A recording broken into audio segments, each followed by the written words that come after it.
Un anniversaire en fanfare, malgré le froid mordant, pour ses 70 ans de fête des vins de Chablis.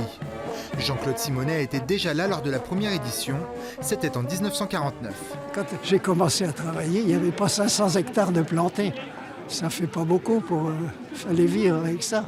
Et puis on en est à 5600 maintenant. Donc vous voyez, les progrès ont été faits.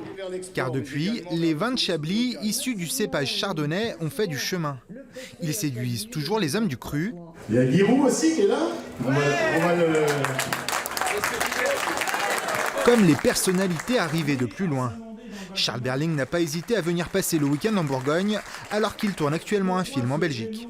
Qui n'a pas entendu parler, n'a pas goûté du Chablis, je crois personne, que ce soit en France ou à l'étranger. C'est-à-dire que c'est un vin qui s'est acquis une réputation étonnante. Et c'est ça qui est surprenant quand on arrive ici, c'est de voir la petite ville que c'est, avec un nom qui rayonne de par le monde.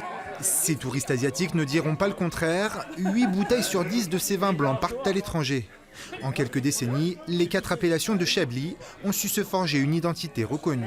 C'est un vignoble quand même assez récent qui s'est beaucoup planté dans les années 70-80 et avec le temps maintenant on a une grande partie du vignoble qui a 30-40 ans, il arrive à maturité et on a maintenant vraiment une qualité qui est là, qui est reconnue, avec en plus, il faut reconnaître, un changement climatique qui a fait évoluer nos vins quand même dans le bon sens. Cette année, après 2 saisons marquées par la grêle et les gelées, les vendanges ont été exceptionnelles. De quoi envisager de prochaines fêtes des vins de Chablis généreuses.